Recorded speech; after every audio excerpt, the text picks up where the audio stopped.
महाशिवरात्रि का पावन पर्व आने ही वाला है और इससे जुड़े कई सारे वीडियोस में पिछले सालों में बनाए थे मैंने और आपने उनको बहुत ज़्यादा प्यार दिया था। लेकिन इस बार की जो शिवरात्रि है, कुछ ख़ास होने वाली है। मैं हूँ अभिषेक, आप देख रहे हैं एक विशेष एपिसोड। मेरी बस आपसे इतनी-सी गुज़ारिश रहेगी कि आप इस वीडियो को अंत तक देखें और इस वीडियो में बताए हुए चीज़ों को अमल करें।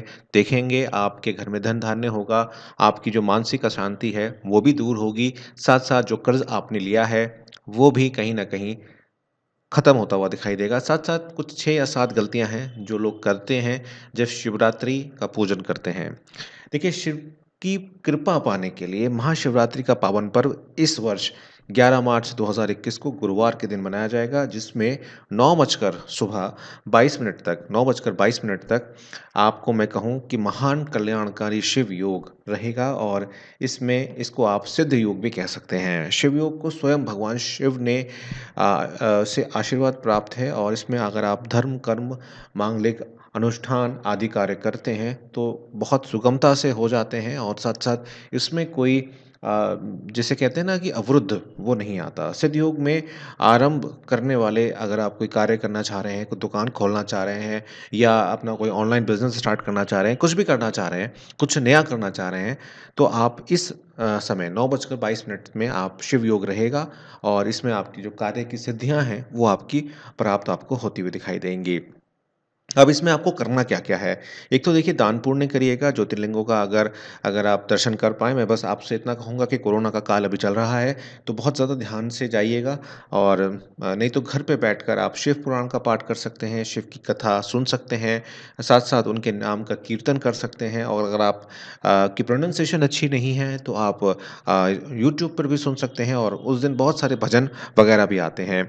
महाशिवरात्रि में शिवलिंग की पूजा करने से जन्म कुंडली के नव ग्रह दोष भी शांत होते हैं और काफ़ी हद तक जैसे कुछ लोगों को मैंने देखा है कि चंद्रमा कमज़ोर होता है, तो वहाँ पर माँ के सुख में भी कमी आती है, मित्रों से संबंध अच्छे नहीं होते, मकान और वाहन जो होता है उसमें की जो सुख में काफ़ी हद तक विलम्ब होता है। जिन लोगों को हार्ट की प्रॉब्लम्स हैं, आँखों की समस्याएँ हैं, बहुत ज़्यादा नज़ला या जुकाम रहता है, साँस की समस्याएँ हैं, इससे आपको मुक्ति मिलती है और समाज में आपकी मान प्रतिष्ठा बढ़ती है।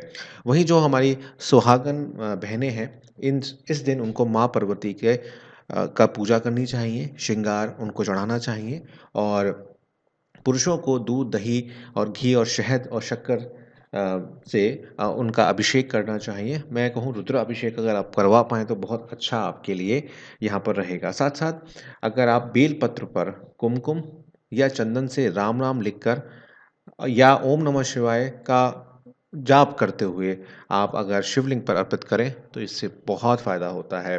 मैं एक बार आपके लिए रिपीट कर देता हूँ कि बेल पत्र पर आपको चंदन या कुमकुम से राम राम लिखना है और ओम नमः शिवाय का जाप करते हुए आपको शिवलिंग पर अर्पित करना है। इससे बहुत ज़्यादा फ़ायदा होता है। साथ ही भांग, धतूरा आप गंगा जल आप जो है अर्पित कर सकते हैं, इससे भी बहुत ज़्यादा फ़ायदा होता है।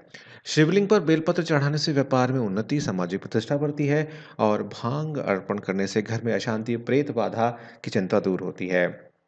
वहीं मदर पुष्प से नेत्र और हृदय का विकार दूर होता है। शिवलिंग पर धतूरे के पुष्प फल चढ़ाने से दवाओं के रिएक्शन तथा विषैली जीवों से जो खतरा होता है वो समाप्त होता है। शमी पत्र चढ़ाने से शनि की साढ़ेसाती, मार्गीय तथा अशुभ ग्रह गोचर से हानि नहीं होती। इसलिए महाशिवरात्रि का एक एक क्षण का सदुपयोग आपको करना चाहिए और शिव की आपको प्रार्थना यहाँ पर करनी चाहिए। अब हम बात करते हैं उन गलतियों की, साथ-साथ चैनल को सब्सक्राइब करिएगा और इस वीडियो को अधिक से अधिक शेयर कीजिएगा, जिससे सभी लोग इसका जो है वो फ़ायदा उठा पाएँ। देखिए महाशिवरात्रि को शिव पुराण, महामृत्युंजय मंत्र का जाप भी आपको करना चाहिए और बहुत सारे दोस्त मेरे ऐसे हैं जो व्रत भी रखते हैं, तो इसलिए बहुत सात्विक आपको जीवन जो है वहाँ पर जीना चाहिए। अब गलतियों के बारे में हम लोग बात कर लेते हैं कि एक तो आपको शंख जल, भगवान शिव ने शंखचूर्ण नाम के असुर का वध किया था। शंख को उसी का प्रतीक माना जाता है जो भगवान विष्णु जी का भक्त था, इसलिए भगवान विष्णु जी की पूजा में शंख होता है, शिव जी के उसमें शंख नहीं होता। सेकंड आता है पुष्प। भगवान शिव को पूजा में केसर, मालती, चंपा, चमेली, कुंद, जूही आदि के पुष्प आपको नहीं चढ़ाने चाहिए। साथ-साथ करतल, भगवान शिव के पूजन में करतल नहीं बजाना चाहिए। तुलसी पत्ता, जलंधर नामक असुर की पत्नी वृंदा के अंश से तुलसी का जन्म हुआ था, जिसे भगवान विष्णु की पत्नी के रूप में स्वीकार किया गया है। इसलिए तुलसी जी को शिव पूजन में नहीं इस्तेमाल करना चाहिए। काला तिल, ये भगवान विष्णु के मैल से उत्पन्न हुआ माना जाता है, इसलिए इसको अर्पित नहीं करना चाहिए। टूटे हुए चावल, भगवान शिव की को अक्षत यानी साबुत चावल ही आपको अर्पित करने चाहिए। शास्त्रों में लिखा गया है कि टूटा हुआ चावल अपूर्ण अशुद्ध होता है, इसलिए इसे नहीं चढ़ाना चाहिए। साथ लास्ट में भगवान शिव बैरागी हैं, इसलिए कुमकुम उन्हें नहीं चढ़ाएं तो बेहतर रहेगा।